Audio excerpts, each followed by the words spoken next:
Muy bien, dicho esto, entonces vamos a continuar con este ramillete de expertos que tenemos y en este momento tenemos, y me complace muchísimo presentar al doctor Armando Valdés Cantú. Él nos visita desde México. Don Armando tiene un posgrado como dirigente de instituciones de educación superior en alta dirección por Harvard University Station School, investigador educativo, asesor de tesis doctorales en educación y administración, ex rector, ex asesor de secretario de educación, director de instituciones educativas, escuela que tiene su nombre, y esto fue un regalo que le hizo la SEP federal por 40 años de servicio en el ámbito educativo. Ahora tiene 42 años de trabajo ininterrumpido, conferencista internacional en temas de neuroeducación, imagen física, verbal, no verbal y protocolo, asesor y consultor de imagen pública, y además tiene un doctorado en educación en México, 4 maestrías, docencia, educación, metodología de la investigación y gestión de administración escolar, una especialización en docencia en Cojimar, Cuba, y una licenciatura como ingeniero agrónomo especialista. Con este amplio currículum, me complace entonces presentar a don Armando. Sea usted muy bienvenido, es un placer de verdad para nosotros contar con esta calidad de expertos en este congreso.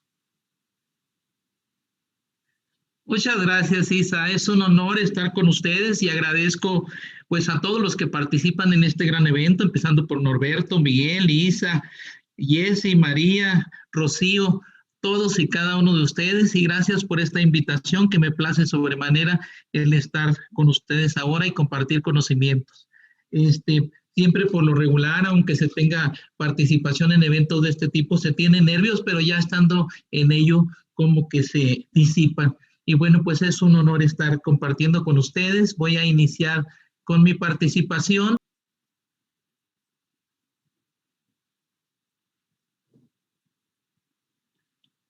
Muy bien.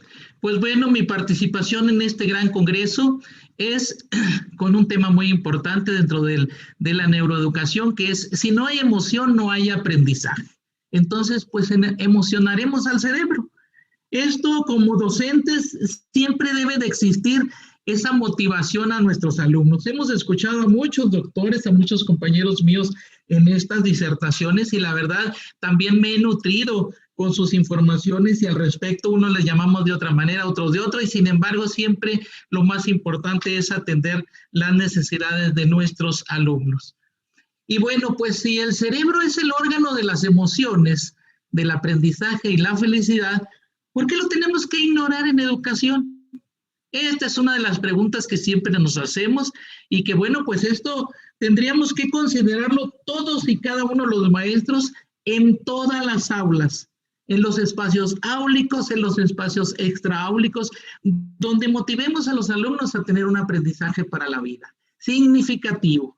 Entonces, si son estos los principios que deberían estar diseñando estas estrategias de enseñanza en las escuelas, pues bueno, vamos a ver una forma de cómo, a partir de la experiencia, como dijo Isa, de estos 42 años, he logrado satisfacer necesidades de mis alumnos, pero sobre todo satisfacer también necesidades de la sociedad en la cual estamos inmersos, y como agentes sociales, dijera Eduardo Weiss, si nosotros modificamos métodos, no tan solo es eso, sino modificamos a la propia sociedad. Entonces, tenemos que tener entornos educativos que permitan un aprendizaje efectivo y que haya un desarrollo saludable en cada uno de nuestros educandos. Y bueno, partimos de algo muy sencillo, de las conceptualizaciones, como si fuera una tesis, diría yo, sobre aspectos muy importantes que aquí se han considerado, se han analizado con mucha precisión. Me gustó mucho la participación de la doctora Nasira, como de todos, pero bueno, es la que me acaba de anteceder, y donde a cada uno de los aspectos en el proceso educativo le llamamos de una u otra forma, pero finalmente cumplimos con el objetivo que pretendemos. Y bueno, pues hay tres conceptos fundamentales que me interesa que conozcan y que lo manejemos de una manera que nos permita hablar el mismo idioma, lo que es el cerebro, lo que son los neurotransmisores y lo que es la cognición. Son temas trillados en este congreso, sin embargo, bueno, pues es importante que lo analicemos como parte fundamental o sustento de todo ello, en lo que nos permita reconocer que, bueno, pues en el cerebro están nuestras actividades, todo el proceso cognitivo, de qué manera nosotros, nuestros órganos sensoriales están dispuestos a recibir información del entorno donde estamos y llevado al cerebro para procesarlo. Eso se hace por medio de neurotransmisores, que son sustancias químicas, que ya lo dijeron aquí, que liberan y actúan energía, y que dentro de ellas las más importantes, la serotonina, que nos da felicidad, la adrenalina, la noradrenalina, la gabapentina, hasta la dopamina, que nos da la felicidad y nos da el placer.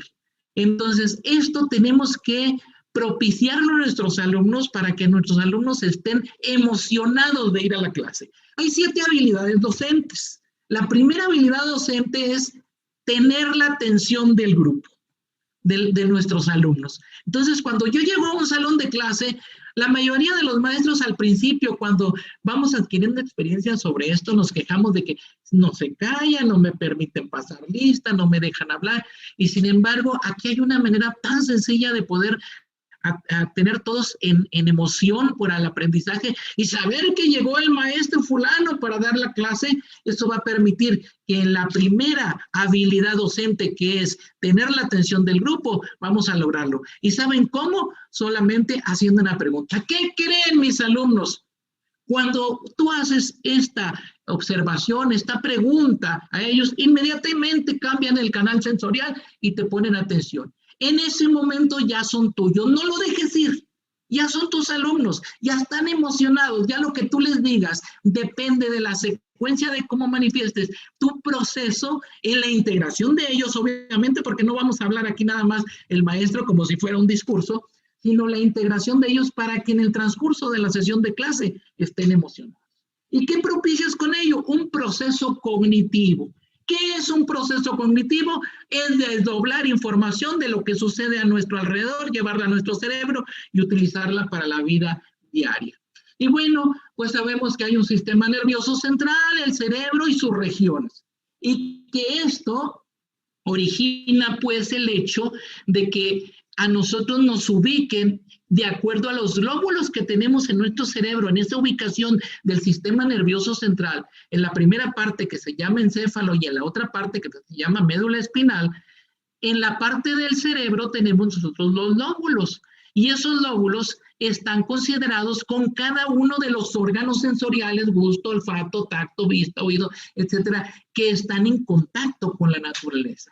¿Qué tenemos que hacer aquí? Solamente ubicar, transpolar didácticamente a los alumnos respecto al tema que nosotros tengamos como materia nuestra, y entonces decir, esto sucede allá, y de qué manera transpolamos didácticamente a nuestro cerebro y de qué manera lo utilizamos posteriormente en la vida diaria para resolver los problemas que la vida nos plantea. Para eso están nuestros estudiantes en las escuelas, para que tú y yo como maestro seamos el conducto que nos permita resolver de una u otra forma, porque hay muchos métodos, y aquí lo hemos dicho, de cómo aprenden los alumnos. Y entonces, bueno, pues en la primera parte el encéfalo está constituido por el cerebro, el cerebelo y el tallo encefálico.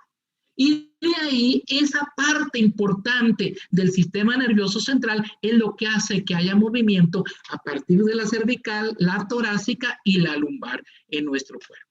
Sin embargo, dentro de ese cerebro hay algo muy importante que yo estoy considerando hoy en día para el tema del cual vine a compartir con ustedes. Emocionar al cerebro al aprendizaje. ¿Y dónde está la emoción? En una parte pequeña del cerebro que se llama amígdala. Ahí se ubican las emociones. Ahí es donde tengo que llegar yo como maestro, y tengo que darle a conocer a mis alumnos una forma tan práctica, tan entendible, tan fácil de comprender por ellos, emocionándolos a ese proceso. Y bueno, pues aquí tengo lo que corresponde a cada uno de ellos en los lóbulos. y lo que corresponde a la médula espinal, lo que corresponde al cerebelo, etcétera. ¿Dónde está lo visual? ¿Dónde está el oído? ¿Dónde están los estímulos? ¿Y dónde se desarrollan las funciones ejecutivas de lo que tanto se ha hablado en este gran congreso? Y bueno, aquí hay algo muy importante que me interesa darles a conocer.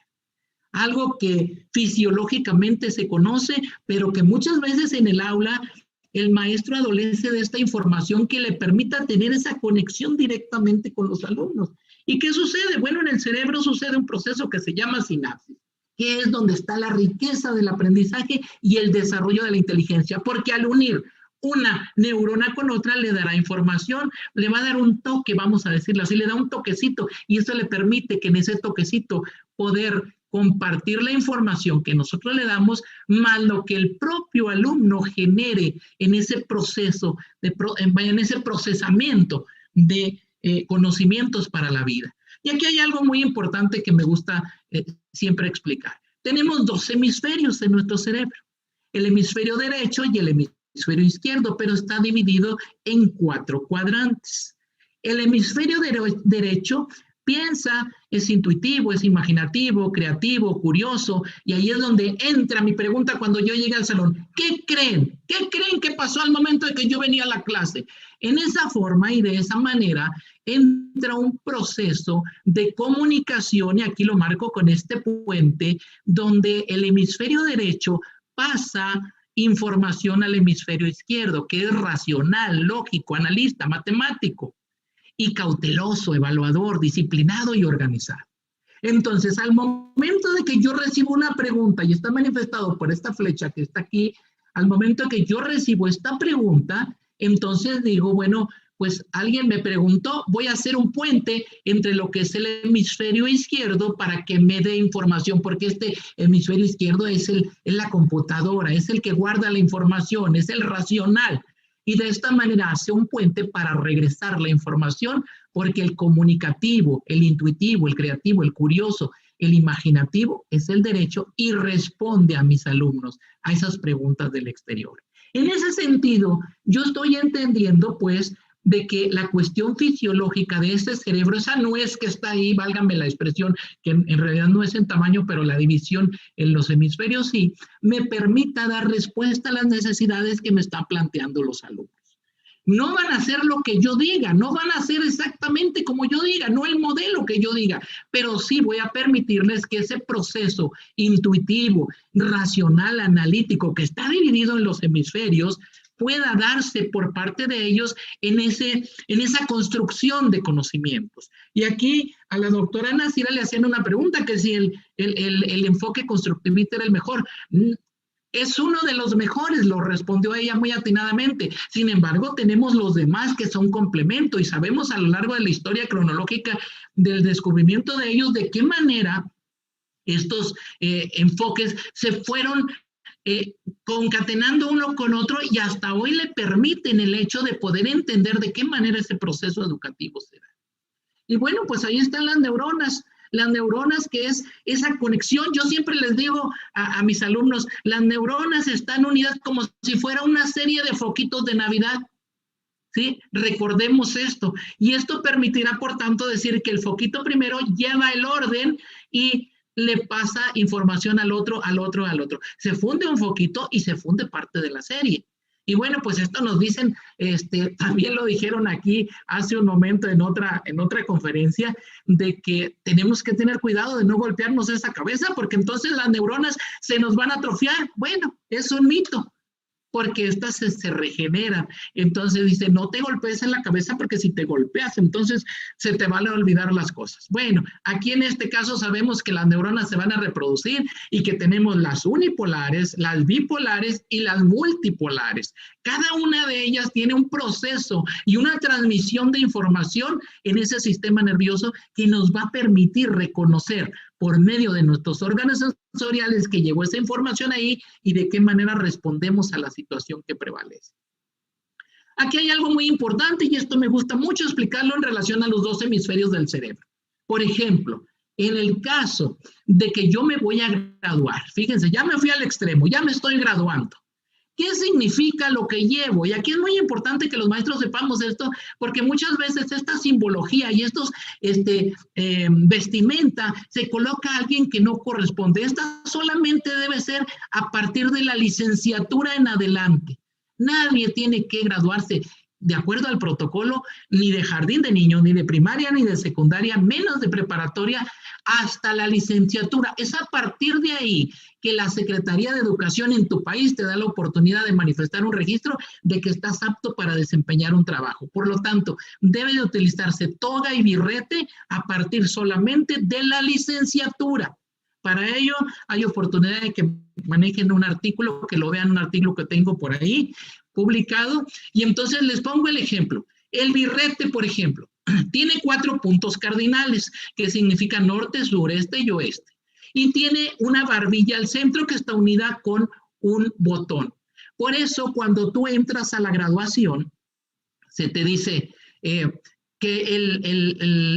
la barbilla debe estar al lado derecho, que es pensamiento, y cuando tú la pasas al lado izquierdo por parte de la autoridad de la institución, esa autoridad te dice, Armando, estás graduado.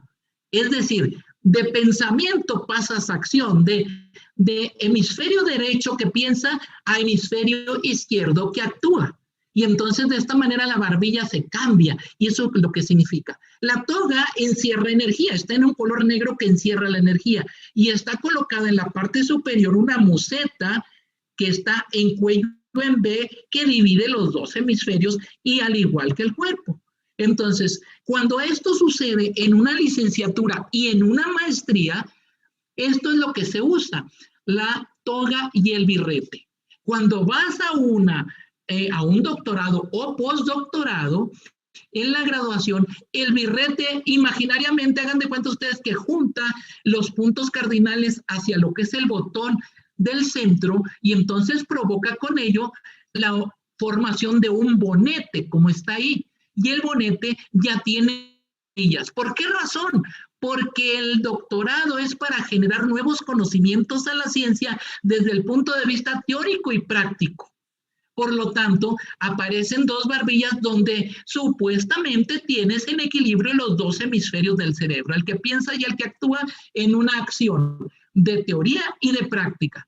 Tu doctor, tienes tu teoría. Cuando alguien la pone en práctica y la desarrolla y ve que esto tiene razón de ser en la vida, entonces conformará parte de la ciencia y entonces sería una ley. Y tiene una venera que es la medalla o símbolo de la institución, el nivel de doctorado, y que esa venera está en la parte del corazón, en la parte izquierda. Entonces hay una proyección de luz, un haz de luz. Quiere decir que cuando tú tienes esa venera y está encima de ti una capilla, y la capilla se abre con un broche que está en el hombro, proyecta energía y proyecta conocimientos como un haz de luz, con mucho humanismo la profesión. Y la propia toga tiene una manga ancha para poder utilizarla en la imagen no verbal, porque sabemos que el mensaje es un 7%, el 93% es la imagen no verbal que tú das a conocer en la cara, con tus manos, en el movimiento, etcétera. Es lo que reafirma lo que tú estás diciendo de mensaje. Haces una dramatización de la realidad, y esto permite, por tanto, pues, el hecho de que tú generas un nuevo conocimiento. Y finalmente, ¿qué significa lanzar el birrete al aire? Ha concluido la graduación, y bueno, pues entonces esa graduación te permitió, por tanto, decir que ya cumpliste con la institución, ahora sí ve a trabajar. El lanzar el birrete al aire tiene 2 opciones importantes. Una, al lanzarlo, estás volviendo conocimientos al universo para que le lleguen a otras personas y lo capten en los 4 puntos cardinales, y con ese botón y esa barbilla que está ahí a la persona que le considere. Y la otra es júbilo por haber logrado el propósito. He ahí una forma de cómo los hemisferios cerebrales tienen razón de ser, inclusive en todo el proceso educativo y hasta la propia graduación. Entonces, resumiendo, tienes 2 importantes momentos emotivos en la vida estudiantil. Inicio de la profesional, Por ello, la colocación de la barbilla al lado derecho del birrete es la entrada al recinto de la graduación. Es pensamiento. Pensé estudiar, llegar hasta aquí, graduarme.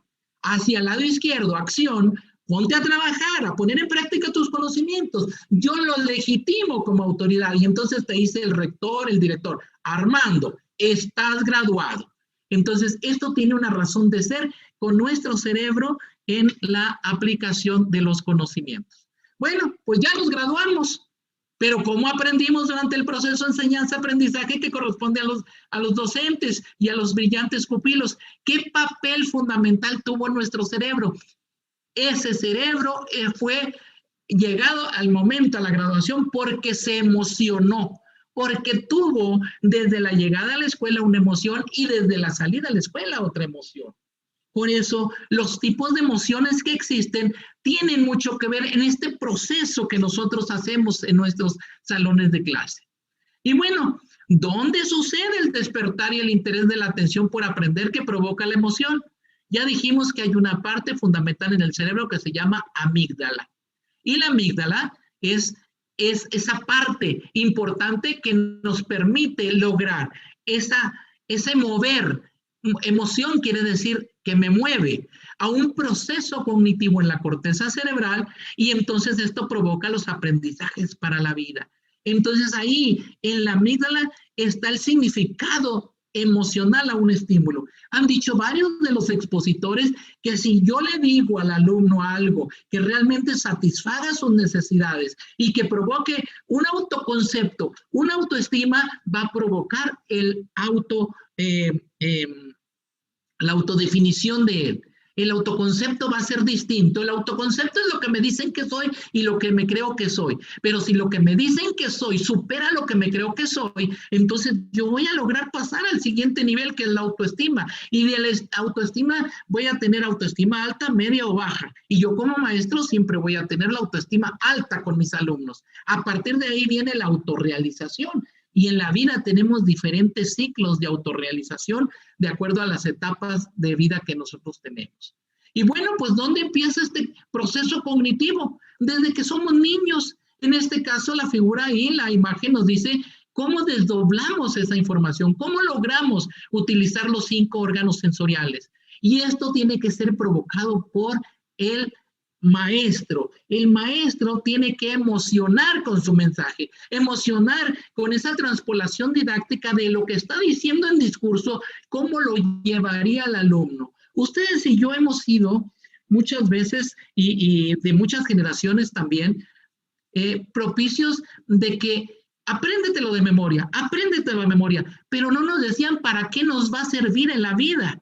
Y cuando el maestro le dice al alumno, ¿para qué te sirve este conocimiento? El alumno empieza ese proceso cognitivo de desdoblamiento de información, aprende, recuerda, organiza, reconoce y se ambienta. Y entonces va a tener un proceso cognitivo emocionado y va a dramatizar la realidad de acuerdo a sus pretensiones, de acuerdo a sus necesidades de aprendizaje. ¿Y qué es una emoción? Bueno, pues ya lo había dicho. Emoción quiere decir nos mueve. Es lo que nos mueve a dar a conocer nuestros estados de ánimo subjetivos. Es la manifestación de felicidad, miedo, sorpresa, tristeza, ira, asco, disgusto. Son 2, 4, 6. De esos 6, 2 son importantes y que los provoca la serotonina y lo provoca la dopamina. Entonces, la felicidad y la sorpresa es lo que nosotros como maestros tenemos que provocar en los alumnos. Eliminar el miedo, la tristeza, la ira, el asco, el disgusto. ¿Cómo lo vamos a hacer? Más adelante les voy a dar estas opciones de cómo desarrollarlo desde el punto de vista nuestras sesiones de clase. Hay 6 tipos de emociones y tienen diferentes niveles. Aquí pongo un ejemplo en este círculo. En el caso de la felicidad, que es una de las pretensiones que tenemos, bueno, la felicidad está marcada ahí con varios puntos en esas líneas que están determinadas y entonces yo quiero tener la felicidad siendo optimista. Por lo tanto, como maestro, ese mismo círculo me da el ser inspirado y el ser abierto con los alumnos.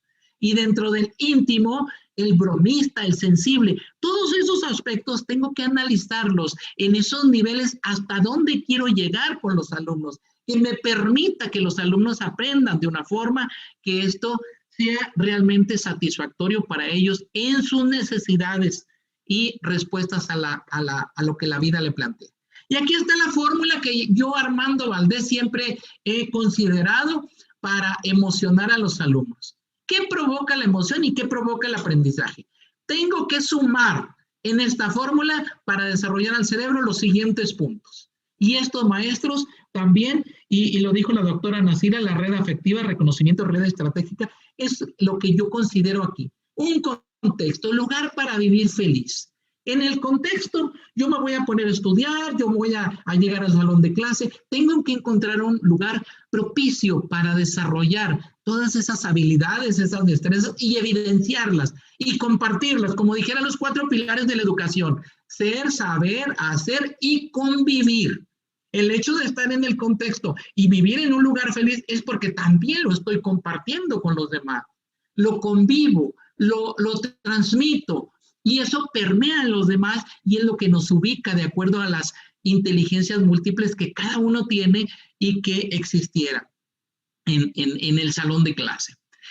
El siguiente punto es la estrategia didáctica, y aquí es donde entra la neuroeducación. ¿De qué manera voy a encontrar estrategias didácticas que me permitan emocionar a los alumnos? Pues tratando de incorporar esas estrategias. Hay muchas, desde hacer un ensayo, un resumen, un análisis, una síntesis, una descripción, una reseña, una monografía, un podcast, un video, todo lo que hoy en día los alumnos con su juguete nuevo, ellos quieren utilizarlo en este proceso.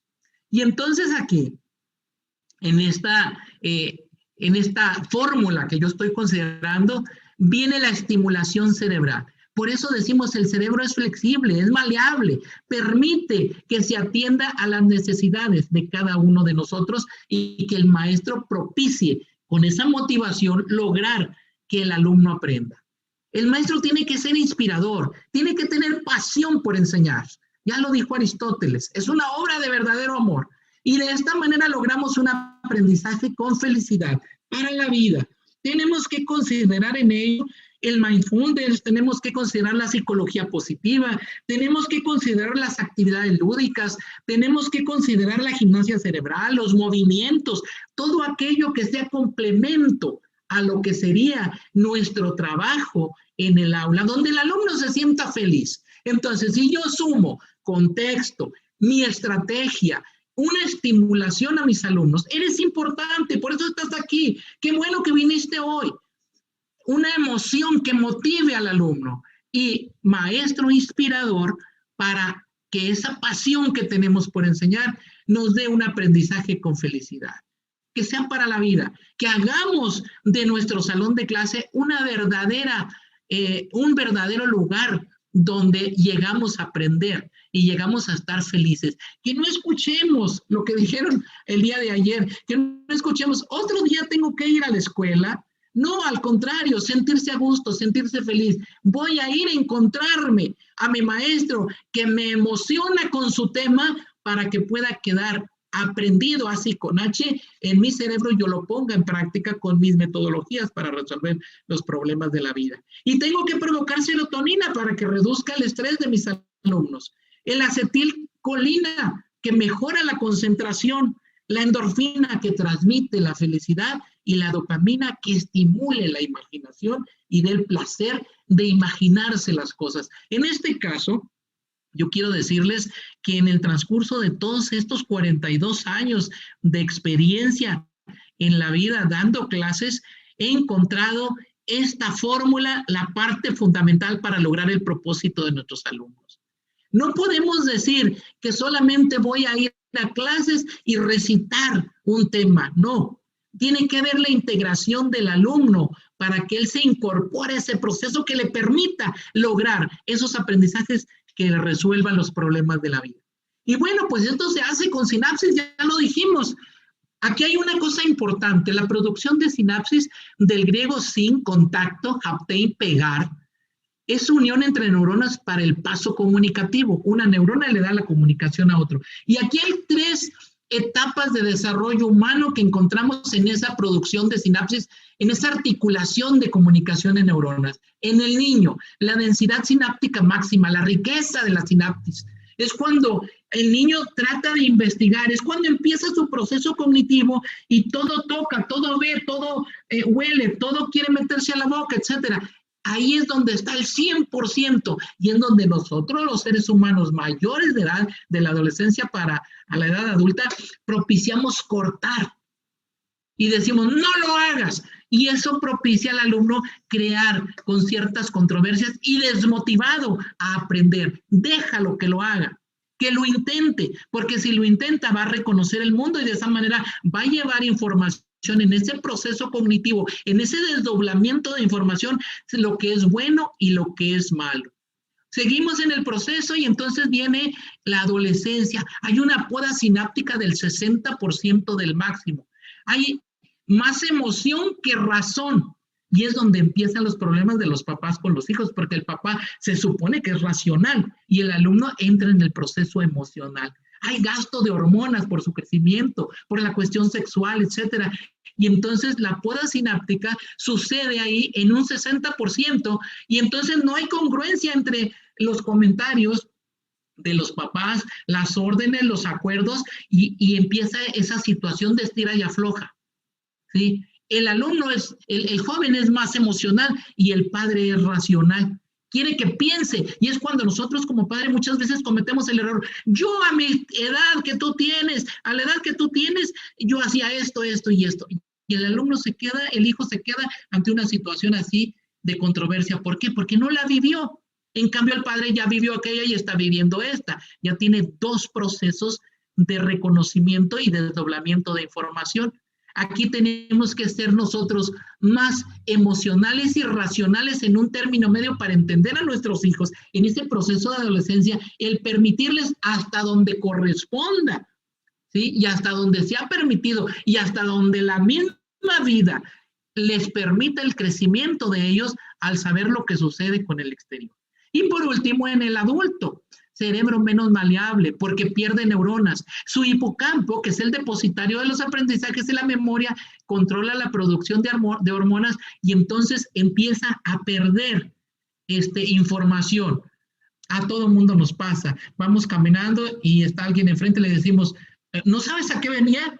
Pues no, la respuesta que siempre debes dar es decirle, regrésate 3 pasos y te acuerdas. Eso es algo lógico, algo primordial que siempre va a suceder. Y entonces, estos 3 aspectos, esos 3 niveles, esas 3 etapas de la sinapsis es lo que nos provoca en sí el hecho de saber cómo estamos gastando el uso de esas neuronas y cómo las debemos de utilizar y cómo recuperar información, aún así, en las diferentes etapas de desarrollo humano. Y bueno, pues ya sabemos que nuestros alumnos, nuestros hijos, tienen diferentes estilos de aprendizaje. Hay que entenderlo. Por eso las estrategias de aprendizaje tienen que ser adaptadas a nuestros salones de clase, a nuestras edades de los hijos. Es un error muy grande hacer comparativos y más en la mesa después de comida. Ni siquiera van a permitir que haya un proceso satisfactorio de fisiológico de todos los alimentos cuando en la mesa se trata. Entonces, saben que unos aprenden visual, otros auditivo y otros kinestésico. ¿De qué manera lo entendemos? Aplicando un simple test de inteligencias múltiples. Sueño el día que yo llegue a un salón de clase y que el maestro del grupo anterior me dejó en la pared un cuadro que me diga Juan, Pedro, María, y estas son sus inteligencias múltiples y estos son sus hemisferios cerebrales con los que trabajan. No en lugar de decir, Juan debe, María tiene el mes atrasado, etcétera. No, y que está reprobado. Eso no, porque eso no va a motivar. Esto puede aparecer en un cuadro que permita ahí que yo como maestro nuevo pueda ver como un grupo de monitoreo que me permita reconocer qué alumnos conforman este grupo al cual me estoy enfrentando hoy, independientemente que yo los vaya reconociendo posteriormente, y entonces digo de esta manera, hago grupos de monitoreo que me permita un aprendizaje significativo, reconociendo las habilidades, las destrezas, las inteligencias múltiples de cada uno de ellos, y que esto me permita avanzar en ese proceso educativo. Las inteligencias múltiples y los hemisferios cerebrales son parte importante que yo tengo que tener en mi salón de clase que me permita, pues, desarrollar una clase que sea en razón de las necesidades. ¿Cómo voy a interactuar con el entorno? Y aquí está. Yo como maestro inspirador y moderador de conocimientos con andamiajes sólidos, y aquí estoy utilizando ya términos del enfoque constructivista, con zonas de desarrollo proximal, cada vez más cerca del objetivo para alcanzar y demostrar habilidades en la práctica. Y aquí está un ejemplo de lo que nos dijo Vygotsky hace mucho. Lo retomo en ello porque es parte de nuestra propia práctica educativa. Es la misma vida nuestra. Y entonces, ¿qué debo enseñar al alumno? Ese es el objetivo de enseñanza. A partir de ahí empieza la emoción. ¿Qué le debo de enseñar que le interese? ¿Cómo lo voy a lograr en el alumno? Con metodología, con estrategias, con un camino, con una ruta. Y ahí es donde entra la neuroeducación. Estrategias que me permitan lograr el objetivo. ¿Cómo lo voy a hacer? Y en la última, ¿para qué le va a servir al alumno? Cuando yo le diga qué utilidad, cómo va a resolver los problemas de la vida, ¿por qué le estoy enseñando esto? El alumno tiene una emoción por ese aprendizaje. Porque puede decir, te aprendes de memoria eso y mañana te lo voy a preguntar. Y dijo la doctora Nasir aquí algo muy serio. Yo estoy de acuerdo con ella en que los exámenes escritos, no en su totalidad, no en un 100%, son benéficos para lograr considerar la evaluación de los aprendizajes. ¿Por qué razón? Porque hay otros métodos que me permiten evidenciar la aceptación del conocimiento, la apropiación del conocimiento y la utilidad de ese conocimiento para resolver problemas. Entonces, el examen escrito es traumático. El examen escrito se hace para pasar el examen, se memoriza, es traumático. Entonces, pues bueno, yo no soy el que tengo que decidir. Si a mí me dijeran, estuviera en un puesto de la Secretaría de Educación, yo permitiría y elaboraría un documento donde realmente expusiera las razones que el examen escrito no es todo el porcentaje de lo que yo quiero de evaluación. Habrá quien pueda sacar un 6 y en la vida real es uno de los mejores profesionistas. Habrá alguien que saque un 10 y no es el que tiene la mejor posición ni el mejor puesto. Aquí en este caso, mucho dependerá de las formas y métodos de cómo resuelva los problemas que la vida le plantea. Y aquí está la zona de desarrollo proximal de Vygotsky. Entonces, parto como un eje de coordenadas. A partir del punto de las coordenadas X, Y, 0. Cuando yo no sé nada, estoy en una zona de desarrollo actual, de confort. ¿Qué debo enseñar al alumno? Y aquí empieza a propiciar la emoción por aprender. Y se acuerdan que les dije al inicio, 7 habilidades docentes. La primera, la atención del alumno en su clase, emocionarlo. ¿Qué creen?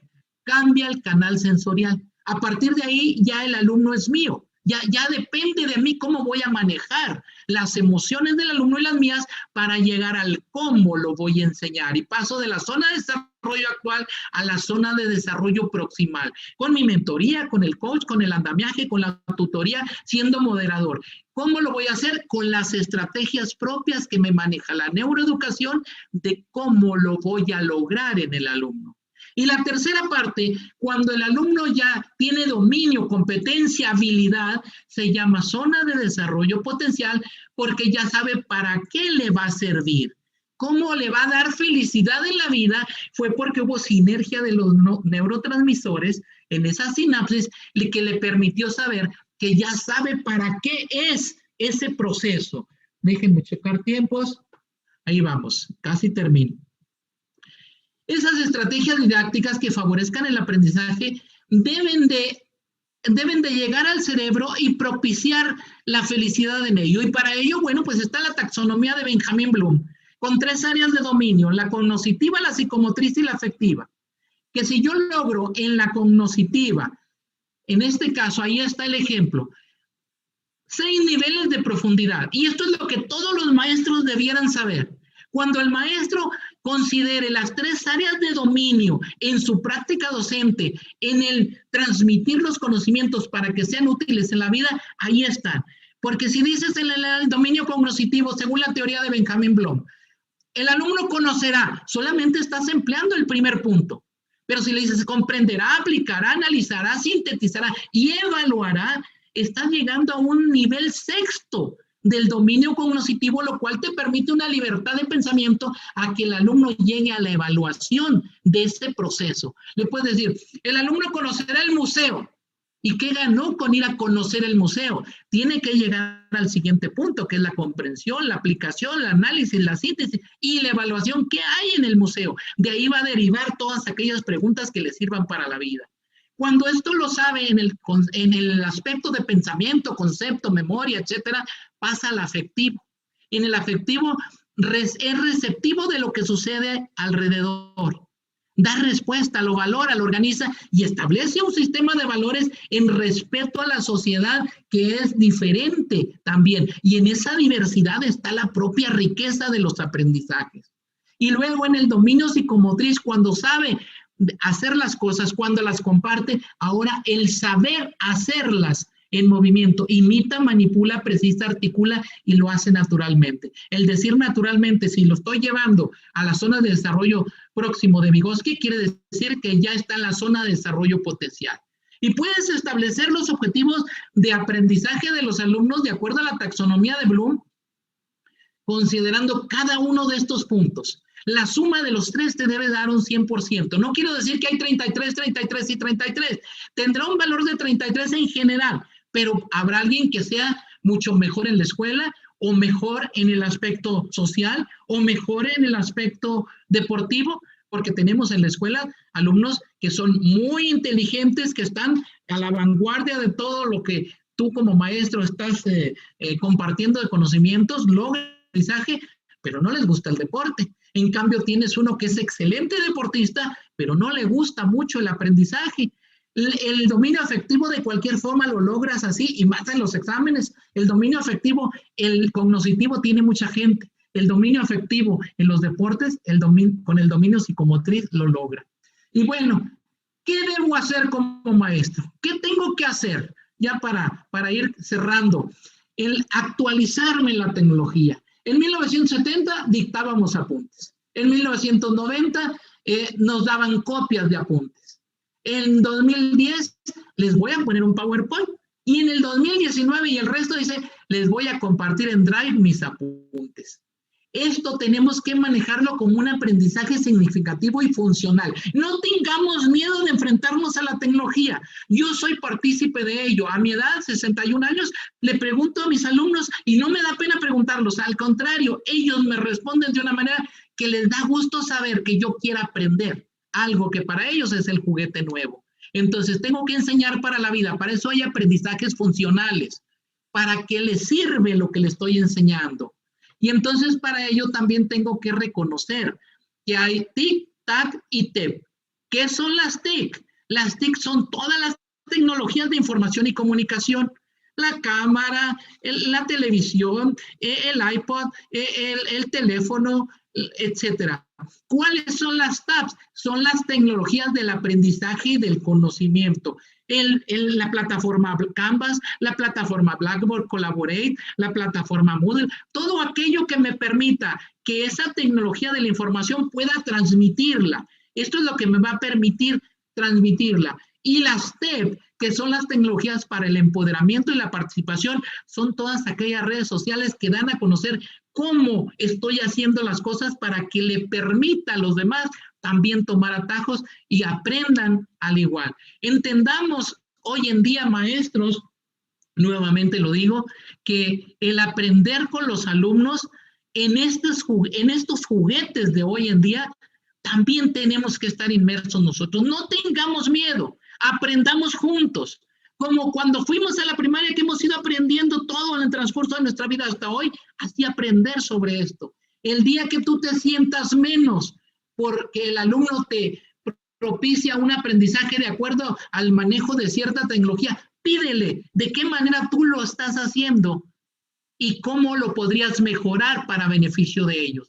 Eso les da mucha satisfacción. Es integrarlos, ese proceso motivacional y de emoción que les permita decir, yo estoy dentro de la clase con el maestro, yo participé con él, yo logré con él que mis compañeros entendieran. Finalmente, son los pasos de los 4 pilares de la educación de Jacques Delors: convivir y compartir el saber, el ser y el hacer.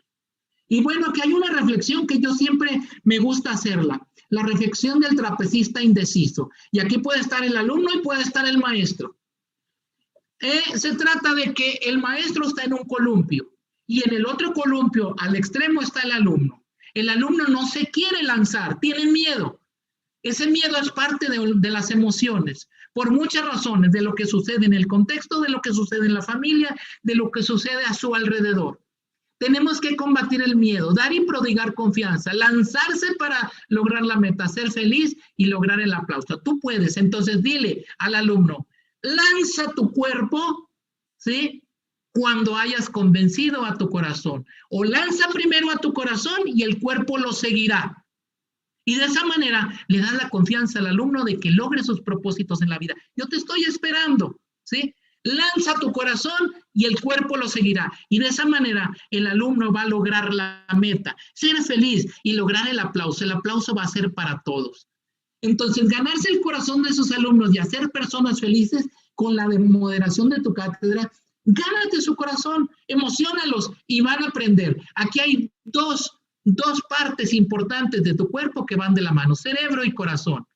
Qué bonito cuadro cuando el alumno te motiva también diciendo, su método fue el bueno. Yo a veces les pregunto a los alumnos cuando no me hacen preguntas a mí en la clase, o expliqué muy bien o no me entendieron nada. Y siempre dicen, no, explica bien. Bueno, pero sí me gustaría la interacción, que no solamente lo que yo estoy diciendo, tómenlo como correcto. ¿Qué divergencias en pensamiento y en acción podemos tener para lograr todo esto? Entonces, maestros, vamos formando una sociedad feliz, con aprendizajes significativos para nuestros alumnos, ya que serán necesarios para responder con inteligencia a la problemática diaria de la vida. Hagamos que se emocionen por aprender, hagamos escuelas para lograr la felicidad y el bienestar de nuestros brillantes pupilos. Por eso dije, la emoción tiene que estar en el plantel. La emoción tiene que estar en el maestro y la emoción tiene que estar, como dijo Aristóteles, la obra de enseñar es una obra de verdadero amor. Desde antes de Cristo lo dijo, por lo tanto aquí una obra de verdadero amor es que tú te entregues a las causas. Y yo hice una frase cuando estudié en Cuba, ya lo dijeron allí en mi currículum, en 1993 al 95 estudié en el Instituto Superior Pedagógico José Varona. Me tocó lo difícil, pero no me quiero acordar de eso, sino me quiero acordar de los aprendizajes buenos que tuve y que hoy disfruto compartirlos. No todos somos buenos maestros, la pasión por educar, el destino nos la da. Por ello hice una frase que me la han pedido en muchos congresos y que ha sido el eslogan de los congresos. Cuando la enseñanza es un arte, el aprender es un placer. Y la enseñanza como arte no tan solo en manejar un discurso, decirlo de memoria, sino también encontrar esas cuestiones socioemocionales que te permitan que el alumno forme parte de ese binomio de enseñanza y aprendizaje que le permita lograr en la vida estar en una posición que le emocione, le dé felicidad y que sobre todo encuentre en ello la mejor satisfacción como ser humano y como profesionista. Con ello concluyo mi participación agradeciendo nuevamente a Norberto, Miguel, Lista, Jessy, María, a Rocío, a la intérprete por toda esta oportunidad tan grande que me permiten de darle a conocer al mundo sobre la forma de cómo se aprende y de qué manera. Ahí están los datos para que se comuniquen conmigo en dado caso que lo requieran. Con mucho gusto estoy en la mejor disposición. Agradezco esa oportunidad que me brindan y sobre todo decirles que en nosotros los maestros está la emoción de enseñar a nuestros alumnos y ellos un día nos van a encontrar por la calle y nos van a decir, usted fue mi maestro y me acuerdo de sus clases. Muchas gracias por su atención y estoy atento a todas las preguntas que ustedes me viertan. Doctor, muchas gracias. La verdad le puedo decir que nos emocionó, verdaderamente nos emocionó. Y además le digo que explicó muy bien. Pero no crean que si hay preguntas. Ah, claro, con mucho gusto. Entonces, bueno, iniciamos entonces con las preguntas. Dice, cuando se señala neuronas bipolar, ¿a qué se refiere? Ok. Si gustan, puedo regresar para mayor explicación. Como usted guste. Sí, aquí está. Lo importante es que no lo hemos quitado. Aquí está. Neuronas bipolares. Dice, emiten un axón o un árbol dendrítico en lugares opuestos del soma. Normalmente son sensoriales. Una neurona bipolar, dijimos que, bueno, los polos ya sabemos, negro, blanco, etcétera, etcétera. Las neuronas bipolares nos van a permitir el contacto directo con la información que tenemos nosotros en ese desdoblamiento por parte de los órganos sensoriales que tuvieron contacto con el contexto, pues. Entonces, esto va a permitir que nosotros, y lo que se refiere a axón y dendrítico, y eso son términos fisiológicos de la misma neurona. Entonces, cuando se refiere a bipolar, es poder establecer la diferencia que existe entre un lado y otro, es decir, el blanco y el negro, el alto y el bajo, que entiendan los alumnos que hay esas dos posiciones. ¿Dónde me voy a ubicar? Por eso se dice neurona bipolar, que le permita, por tanto, decir, me puedo colocar en esta posición o me puedo colocar en esta otra posición. En relación a las demás neuronas, estas son las que de veras nos ubican en la posición en la cual yo debo o quiero estar. Si yo como maestro estoy explicando la clase y me voy a encontrar alumnos con neuronas bipolares, voy a encontrarme ciertos alumnos que están bien interesados en la clase, pero también voy a encontrarme aquellos alumnos que utilizaron la neurona bipolar y se fueron al otro extremo. Muchas veces nos equivocamos los maestros y podemos decir, este niño ni me pone atención, y le hago una pregunta y me responde como a mí me gusta. Está viendo por la ventana otras cosas, pero su neurona bipolar están dispuestas a un aprendizaje realmente actual, realmente de respuesta a lo que estoy enseñando y cómo lo ubican en razón de esas dos posiciones. Muy bien, tenemos ahora la siguiente. Dice, ejemplo de aprendizajes funcionales. Ok, un aprendizaje funcional va a ser aquel que me sirva para la vida. La palabra lo dice, tiene una función de ser, ¿sí? A nosotros nos han dado aprendizajes disfuncionales en el sentido de que apréndetelo de memoria. Nos aprendimos las tablas de multiplicar, pero no nos dijeron en ese momento para qué iban a servir. A ver, 2 por 2, 4, hasta yo me subía en un árbol allá en el rancho donde yo viví, a aprenderme las tablas y se las aprendía toda mi comunidad ahí porque de lo que yo repetía. Pero cuando me dijeron realmente para qué tenía una razón de ser fue cuando lo vi aplicado. Entonces, cuando es funcional, es cuando le veo la utilidad en el mundo, en cómo voy a responder a los problemas que la vida me plantea con ese conocimiento, bajo ese proceso de cómo yo lo estoy utilizando para resolver ese problema. Por eso es funcional. Muy bien, y pues la siguiente pregunta tiene relación, porque dice, si considera que se debe fomentar las habilidades para la vida, ¿y por qué? Ok. Todos desde casa y en la escuela tenemos conocimiento de que hay que responder a los problemas que la vida nos plantea. Papá y mamá nos enseñan desde abrocharnos las agujetas, ¿sí? Es una habilidad que vamos logrando que me va a servir para la vida. Y en la escuela me enseñan para poder desempeñar un puesto dentro de una organización, dentro de una posesión, etcétera. Entonces, aquí en este caso, todos estos aprendizajes los vamos a lograr en conjunción. Dice Freire, son saberes y son conocimientos. Esos saberes y esos conocimientos se fundamentan de tal manera que me permitan que juntos, que logren en sí el ser humano en mi desarrollo personal, intelectual, humano, etcétera, el Armando que quiero ser en la vida. Siempre vamos a ver, aquella persona tiene esto, tiene aquello, me gustaría tenerlo. Siempre pensamos de esa forma y lo pensamos incorporarlo a nosotros, no verlo en un sentido despectivo, aun cuando sea malo, porque lo malo también decimos, eso yo no lo haría, ¿sí? Entonces, todos esos aspectos de conocimientos que vamos logrando en la vida, desde casa y en la escuela, es lo que nos hacen el ser único. Aprendemos de diferente manera, resolvemos de diferente manera. El objetivo final es tener la respuesta a algo. ¿Cómo lo logré? Pues diferente método. Isa lo hizo de una manera, María lo hizo de otra, Armando lo hizo de otra, pero se logró el propósito. Por eso, cuando en una empresa encontramos garbanzos de a libra, voy a llamarlo así, en este aspecto, que para lograr el producto de algo, omito 3 procedimientos de 8 que había, esa persona está logrando poner en práctica su propia metodología con los conocimientos que adquirió en la vida y en la escuela para poder demostrar una habilidad y tener una evidencia de que se pueden lograr cosas con mayor facilidad. Lo importante aquí es hacerlo sentir feliz y decir, la capacidad que tú tienes, la creatividad que tú tienes, la innovación que tú tienes puesta en práctica, logramos esto. Y esto favoreció a la sociedad, finalmente es lo que queremos en un doctorado. Propiciamos conocimientos teóricos y prácticos para que se pueda la ciencia cada día en ese proceso evolutivo que se tiene de conocimientos, darle a conocer a la sociedad de qué manera vivir feliz mejor cada día. Muy bien. Dice ahora, cada estudiante tiene diferente forma de emocionarse de diferentes maneras. ¿Cuál será la mejor forma de emocionar a los estudiantes, sabiendo que tenemos estudiantes diferentes en las clases? Ok.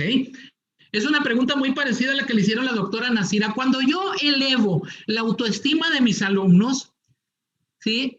Lo hago el primer día de clase. Mi primer día de clase yo llego y les digo, esta clase es para disfrutarse, no es para estresarse. Sea la clase que sea el contenido que sea la asignatura que sea. Le vamos a encontrar una utilidad y ustedes vinieron aquí para aprender. Por lo tanto, no quiero estresados. Quiero personas dispuestas a emocionarse por lo que vamos a ver. Si tú tienes un aprendizaje más lento, Juan te va a ayudar. Hago un grupo de monitoreo que te permita que, Juan, con el propio lenguaje tuyo, entiendas tú el tema. Muchas veces muchos maestros utilizan términos rimbombantes y siempre hago o tengo enojo por aquellos maestros que dicen, tú no me contestaste como a mí me gusta, ni como dice el libro.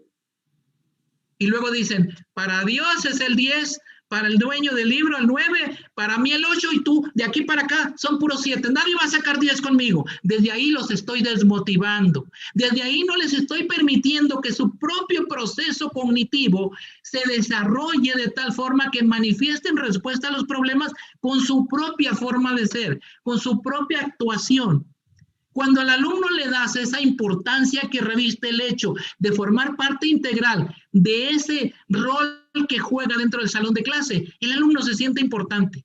Y yo siempre he dicho una cosa en mis años, en estos 42 años, mis hijos y mis alumnos es lo mismo.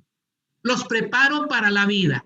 Si yo me pongo a este lado, yo soy la escuela, yo soy el maestro que estoy recibiendo de allá para acá. Estoy recibiendo lo que aquel señor y aquella señora quieren en la vida, lo que más quieren. Por lo tanto, lo tengo que preparar como si fuera mío. Me lo prestaron para que lo preparara. Y yo me estoy de aquel lado como padre, que le estoy entregando al maestro lo que más quiero, la responsabilidad de que me lo prepare para la vida. Entonces, para mí, los hijos y los alumnos es lo mismo.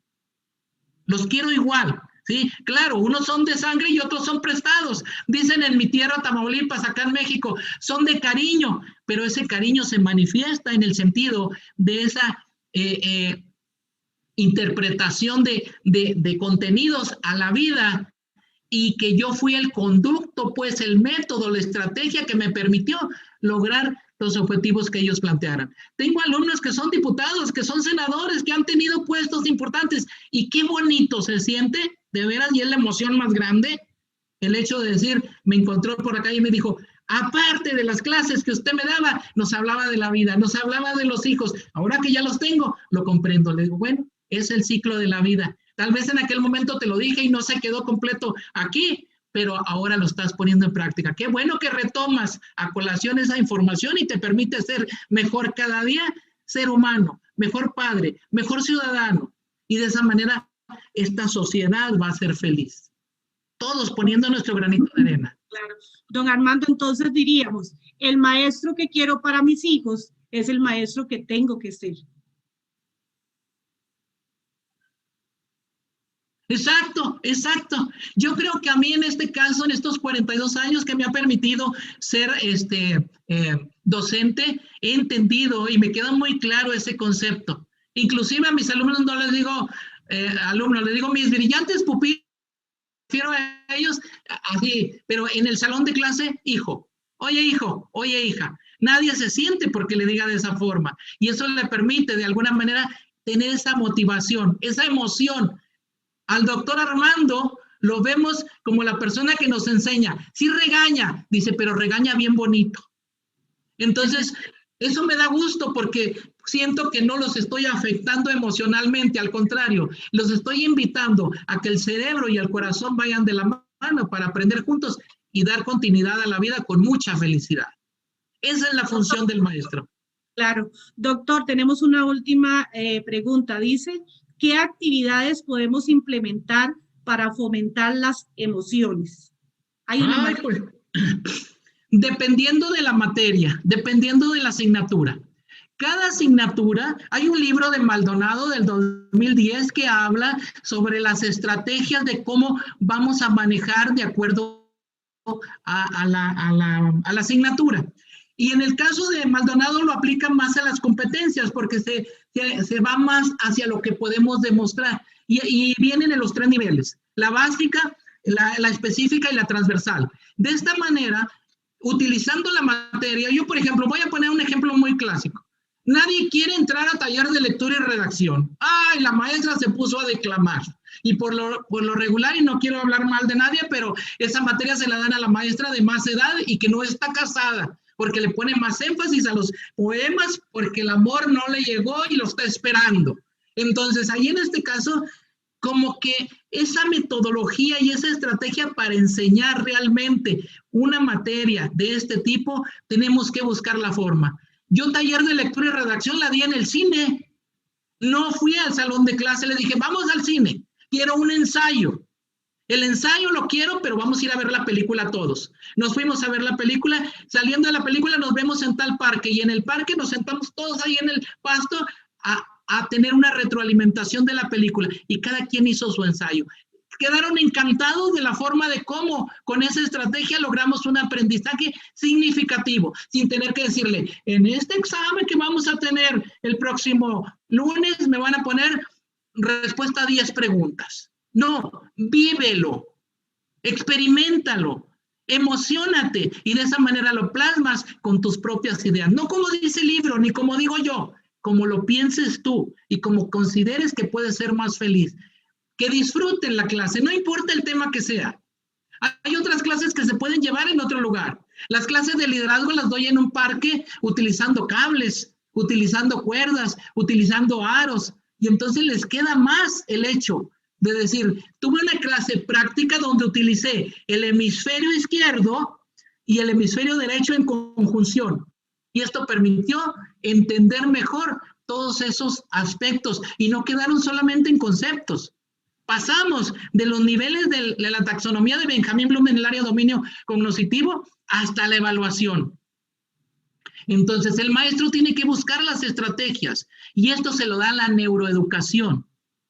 Las neurociencias nos dicen cómo, pero las estrategias, ¿sí?, nos van a decir cómo específicamente lo vas a desarrollar en el salón de clase. Que el alumno se emocione al ir a tu clase. Toca la clase del doctor Armando.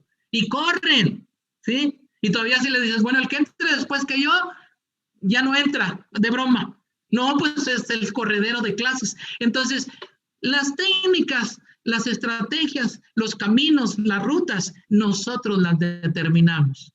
Pero tiene que gustarte y tienes que permee pues el hecho, tu gusto por la educación. Por eso decía ahí, el destino nos da muchas veces estos atributos, pero las estrategias se logran con la práctica en la vida. Así es.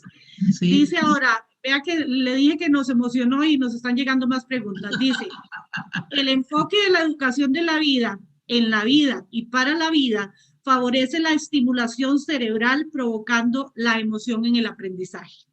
Es un comentario. Claro. Exactamente, así es. Si no hay emoción, no hay aprendizaje, que no se les olvide eso. Hasta en los noviazgos, vas y conoces a alguien y si algo de ella no te emocionó, ya no hubo nada más, no hubo aprendizaje, en el sentido de continuidad, hubo aprendizaje de que, bueno, hasta aquí cortamos. Ya, Dios que la ayude, buscamos más. Ahora dice, se indica que el adolescente es más emocional y el adulto es más razón. ¿Qué recomendaciones puede brindarnos para tener una actitud positiva con el adolescente? Ok, en primer lugar, situarnos en la posición de la edad que tiene. No es cuestión de imponerme. Me voy a imponer hasta donde las reglas y los valores me lo permiten. Pero los excesos no son buenos, ¿sí? Es bonito el encaje, pero no tan ancho, dicen las costureras. Entonces, aquí en este caso, tenemos que situarnos en la edad que tienen los jóvenes y comprenderlos en esa vida que están viviendo hoy en día. Los papás ya vivimos la otra etapa y estamos viviendo esta. Quienes tienen que adecuarse a los tiempos son los papás. Los hijos están viviendo esta etapa. Es exactamente con la tecnología. Yo no sé de tecnología, pero me voy a juntar con alguien que lo sepa para que me explique. Entonces, se dice que los papás somos más racionales y en este caso a veces en esos pleitos, en esas discusiones, estamos actuando más emocionales que racionales. Pero también hay que entender, no hay un libro para ser padres. Y lo vamos aprendiendo sobre la marcha. Y cada hijo es distinto. Y cada forma de tratarlo nos va a permitir crecer a nosotros en el sentido de darle una solución. Finalmente, lo que queremos es que sean felices. Si el hijo es feliz, voy a ser feliz con él. Si el hijo no lo es, no voy a ser feliz con él. Entonces, en este caso, es más que todo una comprensión. Ubicarme en ello. No por ser el maestro, no por ser el papá, me voy a poner en una posición que me permita ser un tirano. No, no voy a lograr nada. Voy a ceder un poco. Yo soy de la idea de que cuando yo quiero entrar a un cuarto y está la puerta cerrada, la puerta tiene que tener cierta abertura, porque en esa abertura que hay, en esa posición así, no está toda la puerta abierta, pero de esa abertura que tiene así poquita, yo puedo observar y puedo saber qué estrategia voy a utilizar cuando entre. Pero si la puerta está cerrada, ya no logré nada. Entonces, una de mis ideas, sé de poco y ganarás mucho. Sé de poco y ganarás mucho. Es con los hijos y con los alumnos y con la sociedad también. Nos cuesta trabajo, es cultura, es educación, pero vale la pena emplearla. Sé de poco y ganarás mucho. Ok. Dice ahora, ¿qué podemos usar para estimular el cerebro aparte de yoga, ejercicios cerebrales? ¿Podría ser cuáles? Los ejercicios donde nosotros pensemos en darle satisfacción a los alumnos. Por eso, lo que decía que cuando yo llegue a un salón de clase y encuentre un cuadro, en lugar de que me diga lo que deben o las materias que tienen reprobadas, que me diga qué inteligencias múltiples hay, yo podría buscar ahí alternativas y estrategias de cómo mejorar mi clase. Entonces, decir, bueno, yo doy modelo de negocios en el TEC de Monterrey, por ejemplo, y sé que esto es en sentido práctico. Puedo ir a una empresa y que me platiquen cómo está la situación, de qué manera en una reunión se satisfacen necesidades de acuerdo a lo que está planteado como objetivos de la empresa. A partir de ahí estoy teniendo conocimiento. Para conceptos puedo hacer una lotería y decir, a ver, bueno, pues esto es clientes, esto es proveedores, esto es, y entonces juego una lotería y eso me va a permitir que los alumnos tengan un conocimiento sobre ello. Y a partir de ahí empezar a deducir. La innovación y la creatividad del maestro no tiene límite. En el libro de Flash dice que la creatividad del maestro tiene que ser preponderante en un salón de clase. Cuando esto permite que el maestro propicie la creatividad y la innovación en los alumnos, la clase se enriquece. La clase va a ser amena. La clase no es un discurso, no es como ir a la iglesia. No estoy hablando mal de religión ni nada, pero el sacerdote habla y habla y habla y los demás estamos así, ¿sí? Pero vas a otra religión y participan y se integran y aplauden y bailan y se ríen. Se pasó el tiempo rápido. El cambio del canal sensorial hizo que eso lograra un aprendizaje significativo. Porque si fuiste a la otra iglesia y entonces el sacerdote te preguntó, ¿qué vimos el domingo pasado? Pues quién sabe, yo me eché un sueño bien rico al momento que estaba el sermón. No hubo motivación, ¿sí? Entonces, todo esto tiene que tener cápsulas, incremento, inclusión de motivación. ¿Y quién lo va a propiciar? La metodología del maestro al impartir su cátedra. Muy bien. Doctor Bea, nos están pidiendo bibliografía. Sin embargo, ya tenemos a la próxima ponente. Tal vez sea para usted de algún modo más sencillo que nos envíe bibliografía sobre el tema y nosotros podemos luego ponerla ya sea en el chat o en los correos. Claro, sí, claro que sí, con mucho gusto. Mucha bibliografía que leo y la voy adaptando a la propia práctica de mis 42 años de servicio. Mucho ha sido como del propio peculio, pero sí hay bibliografía, claro que hay sustento, hay referente teórico. Bueno, fue un placer, una emoción tenerlo con nosotros, de verdad. Le agradecemos muchísimo su participación en este congreso que usted de verdad ha engalanado. Muchas gracias. Muchas gracias, Isa. Muchas gracias. Fue un honor para mí poder compartir este conocimiento y espero poder compartirlo por mucho tiempo. ¿Sí? Sí.